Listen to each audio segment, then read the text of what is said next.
আসসালামু আলাইকুম। আজ আমরা বানাবো নেপালের একটি জনপ্রিয় সহজ ও মজাদার খাবার আলুর চুকনি। ঝাল তরকারি দারুণ স্বাদের এই আলু সালাডটি খুব অল্প সময় তৈরি করা যায়।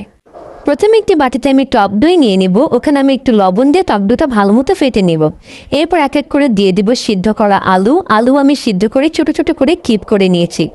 এরপর আমি দিয়ে দিব মশলা। এখানে হলদি, মরিচের গুঁড়া, ধনিয়ার গুঁড়া, চাট মশলা আর দিয়ে দেবো স্বাদ মতো লবণ। এখন এক এক করে পেঁয়াজ কুচি, কাঁচামরিচ কুচি, ধনিয়া পাতা কুচি, এসবগুলো ইনগ্রিডিয়েন্টস দিয়ে ভালো মতো একটা মিক্স করে নিব।